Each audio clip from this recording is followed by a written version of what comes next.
awesome sauce. Okay. And watch the other podcast. Can I have a reel of me going? Oh, period. These lights are hot. What? I feel like they're warm. I need my sunglasses. It was already hot in here. I need my sunglasses. Welcome to What's the Point? I'm Lydia Clark. I'm a senior. I'm Sarah Grace. I'm a senior. And I'm Molly Green, and I'm a junior. Now what Do you want to talk about PCB? Oh, you can yeah. talk about the shirt too. Oh, yeah. Okay, these are our shirts that we got from PCB. We kind of just got off our trip like a couple weeks ago, but PCB is like super fun because I feel like it really helps us grow our faith and like God, and like it just is a really good time to like connect with our friends and God and just everyone around us. And so we go for like 5 days, don't we? Yeah. And we kind of just hang out at the beach. One day we go to the water park, and yeah, and sometimes we get super sunburnt, so we all make sure we wear our sunscreen.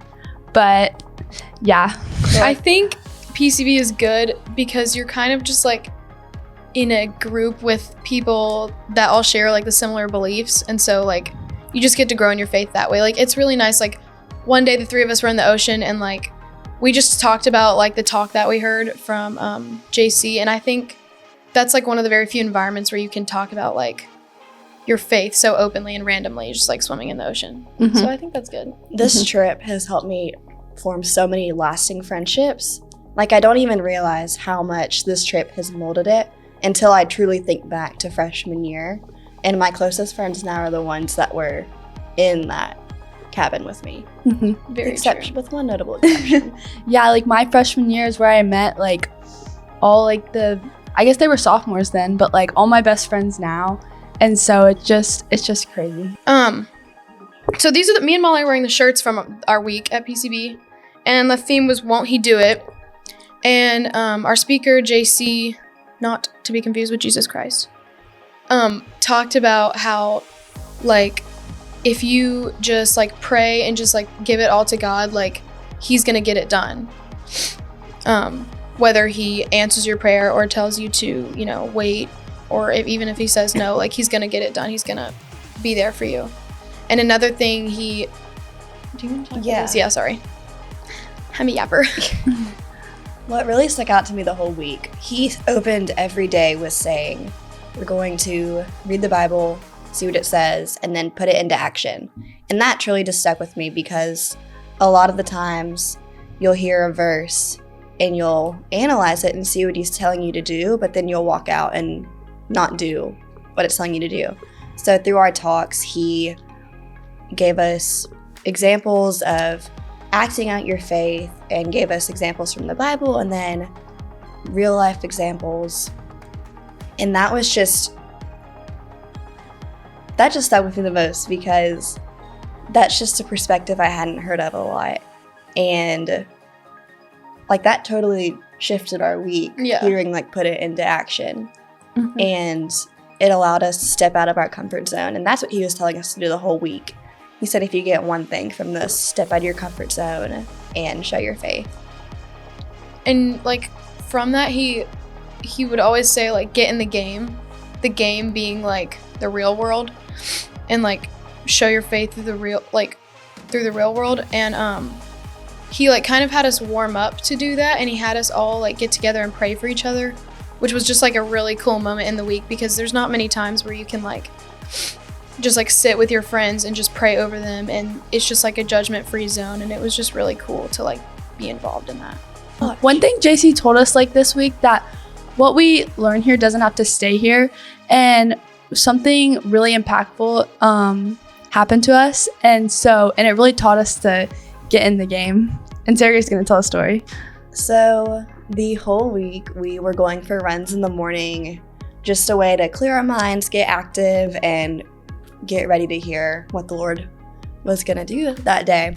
So the first day we went for a run, this day it was just Lydia and me and someone else, and we went for our little run, and we got donuts, and the donut shop, hold on, Didn't have a bathroom.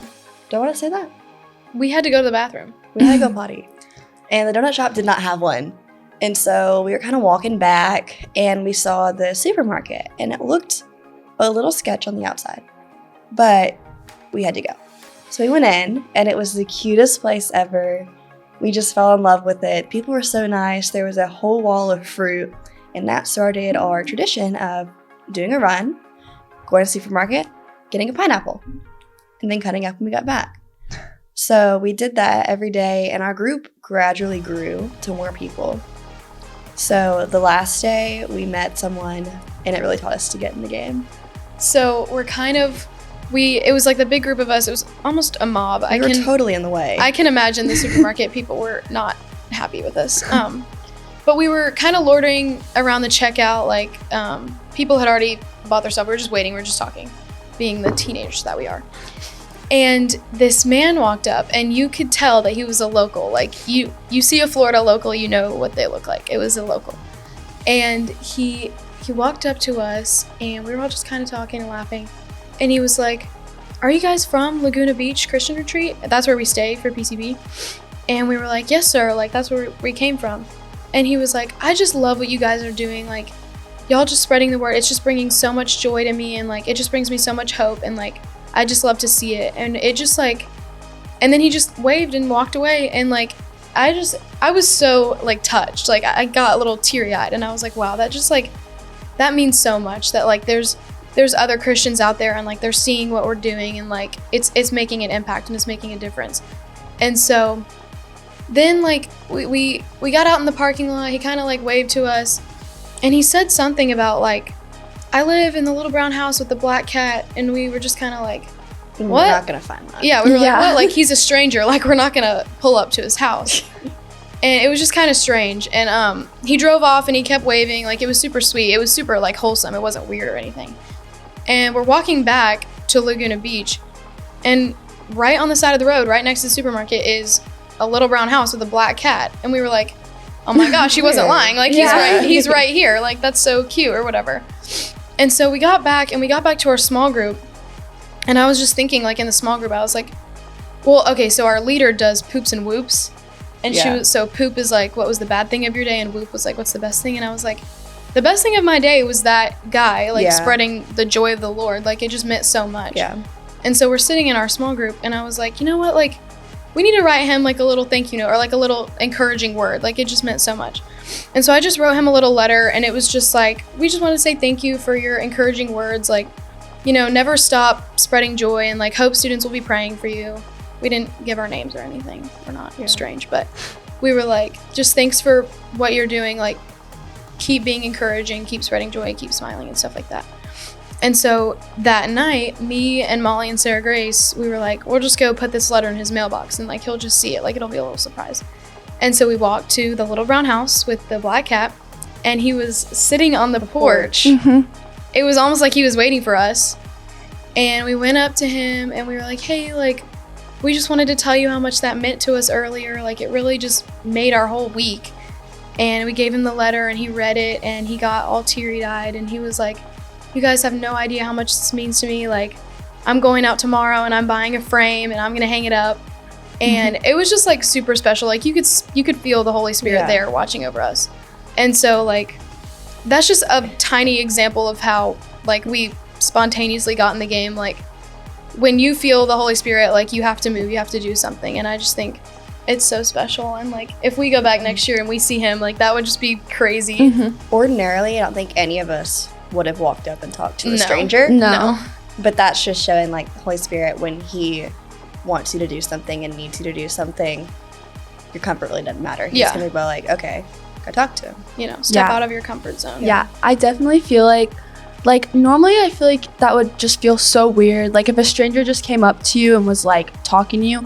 But it just really, like, especially when he first came up to us, it just really felt like a God thing. Like, it felt very safe. Yeah, like, you could just feel like God was there, and, like, that this man just really, like, needed some hope, like, that we felt like we could give him. Yeah. And so it was just really nice to, like, just see how, like, us three and all of us could just really impact his life, and how just, and then seeing him, like, outside of his house just felt like, oh my gosh, like, God just needed us to be here right now. And it's just, like, simple words like that can just, like, move people. Like, they moved us, and we got to turn it around and move him back. So I just got chills. Yeah, truly didn't say anything profound, but yeah. God works in crazy ways. Just through a bunch of kids goofing off in a supermarket with their pineapple. Yeah. It's just crazy how like the whole week led up to it, and then how like on the last day we just all happened to go. Like I only went on the last day, and it's just crazy how like we were all there for that. Yeah. It just shows you like you don't need to be like a preacher or like a leader in the church to like make moves and share the word. Like you can be a teenager at the beach in your flip-flops. Like all you have to do is write a note. Like all you have to do is pray for someone. It's not like you have to make this big speech. And I just think that's really important. Yeah, I really agree. Thank you so much for listening to What's the Point this week. Go follow HSM High School on Instagram, and be sure to tune in next week for your next amazing guest. Woo! And that's cut. Cut.